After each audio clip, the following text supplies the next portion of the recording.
There's no feeling more intense than starting over. If you deleted your homework the day before it was due, as I had, or if you left your wallet at home and you have to go back after spending an hour in the commute. If you won some money at the casino and then put all your winnings on red but it came up black. If you got your best shirt dry cleaned before a wedding and then immediately dropped food on it. If you won an argument with a friend and then later discovered that they just returned to their original view. Starting over is harder than starting up. If you're not ready for that, like if you've already had a bad day, then what you're about to go through might be too much. Feel free to go away and come back. I'll be here. Alright, thanks for coming with me on this trip. I'll understand if you have to take a break at any point. Just find a safe place to stop and quit the game. And don't worry, I'll save your progress, always, even your mistakes. This game is a homage to a free game that came out in 2002, titled Sexy Hiking. The author of that game was Jazuo, a mysterious Czech designer who was known at the time as the father of B games. And B games are rough assemblages of found objects. Designers slap them together very quickly and freely, and they're often too rough and unfriendly to gain much of a following. They're built more for the joy of building them than as polished products.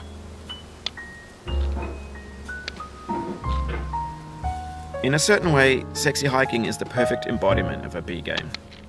It's built almost entirely out of found and recycled parts, and it's one of the most unusual and unfriendly games of its time. In it, your task is simply to drag yourself up a mountain with a hammer.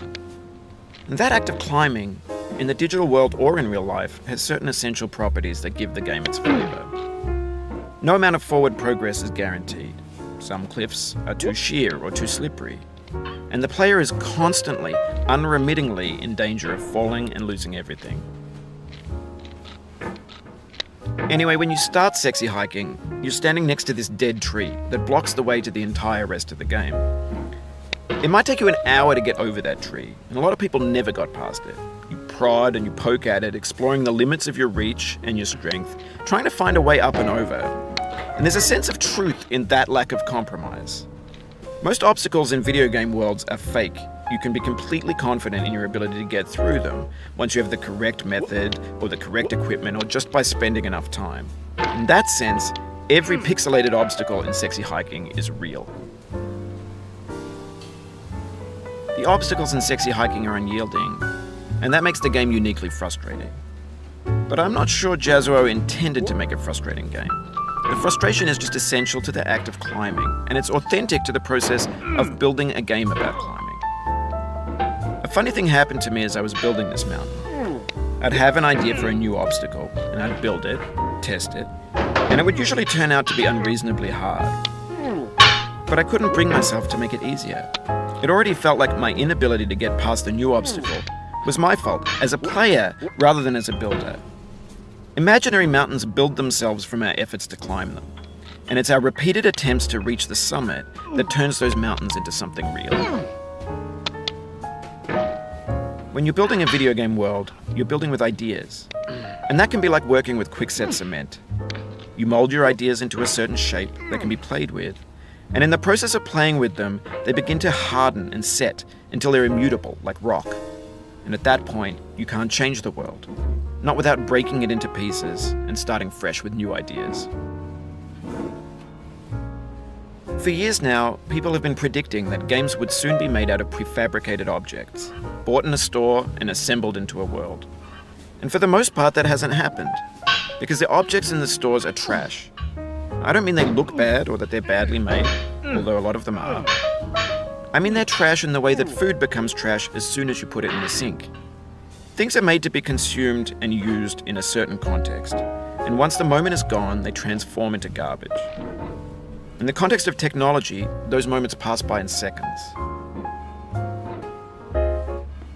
Over time, we've poured more and more refuse into this vast digital landfill that we call the internet.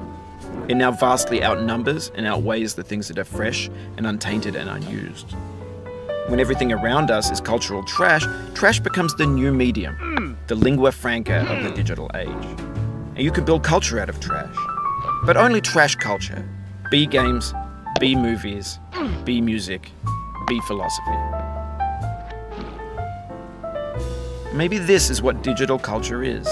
A monstrous mountain of trash, the ash heap of creativity's fountain. A landfill with everything we ever thought of in it. Grand, infinite, and unsorted. There's 3D models of breakfast, Gen X's fanfic novels, Scan magazines, green screen Shia LaBeouf, banned snuff scenes on LiveLeak. Facebook's got lifelike bots with unbranded adverts and candid shots of Kanye and Taylor Swift mashups, car crash epic failed GIFs, Russian dashcam vids, discussions of McRibs, discarded, forgotten, unrecycled, muddled, rotten, untitled. Everything's fresh for about 6 seconds, until some newer thing beckons, and we hit refresh. And there's years of persevering disappearing into the pile, out of style, out of sight. In this context, it's tempting to make friendly content that's gentle, that lets you churn through it but not earn it. Why make something demanding if it just gets piled up in the landfill, filed in with the bland things?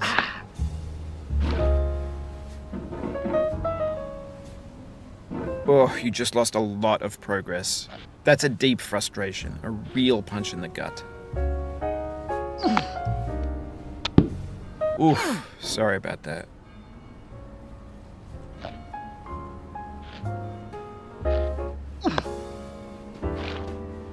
Oh, it happened again. Keep on trying, don't let it get to you.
This thing that we call failure is not the falling down, but the staying down.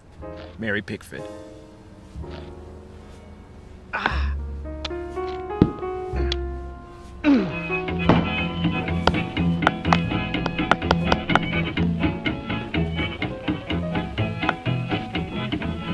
Get nasty over there, boy.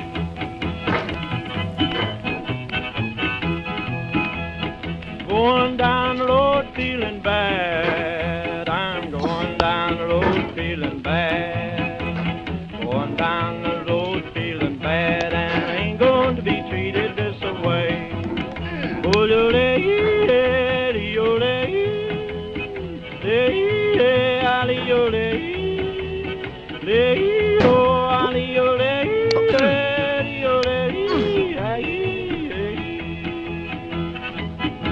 Oh, lay them blues up on playing.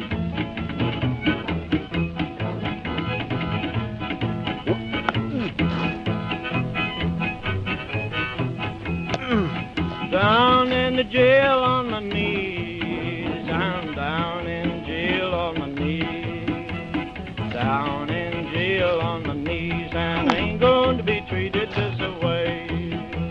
They feed me on cornbread and cheese. They feed me on cornbread and cheese. They feed me on cornbread and cheese, and I ain't going to be treated this way.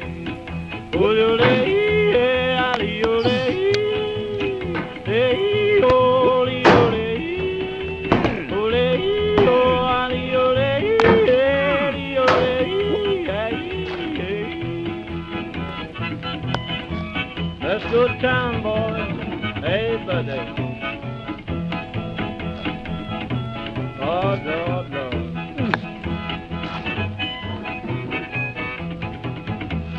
$10 shoe fits my feet. A $10 shoe fits my feet. $10 shoe fits my feet, and I ain't going to be treated this way. Going where the weather suits my clothes.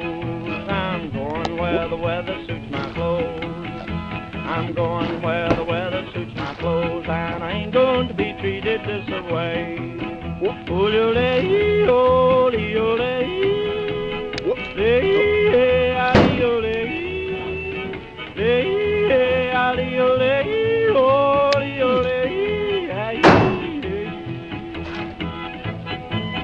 calm down, boy, calm down.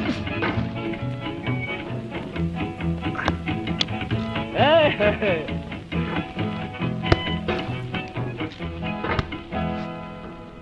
What? What?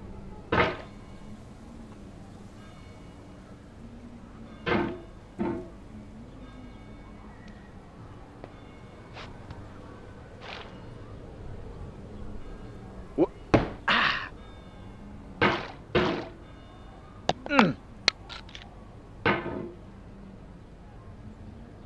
What?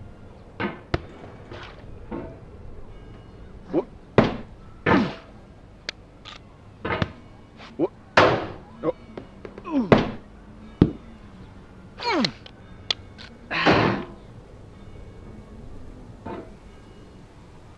No. No. What? What?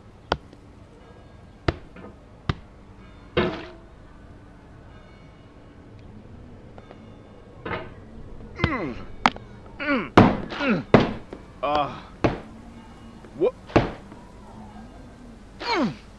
The soul would have no rainbow had the eyes no tears. John Vance Cheney.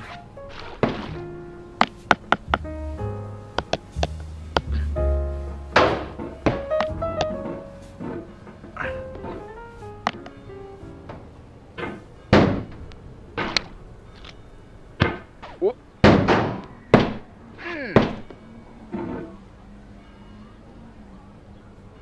What?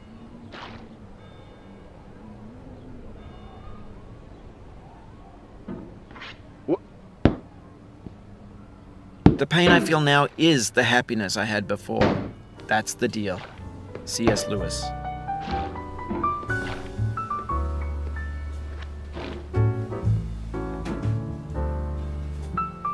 Oh, oh.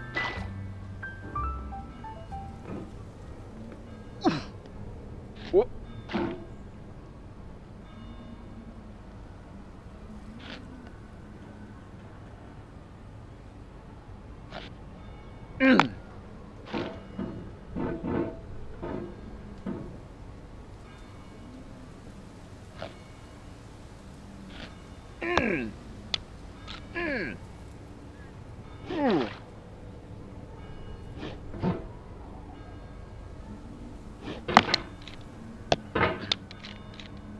What?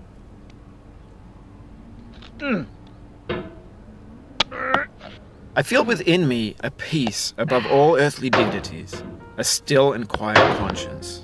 William Shakespeare.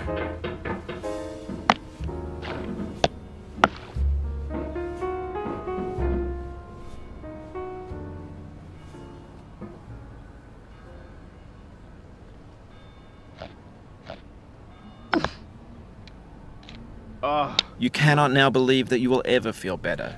But this is not true. You're sure to be happy again, and knowing this, truly believing it, will make you less miserable now. Abraham Lincoln. Oh.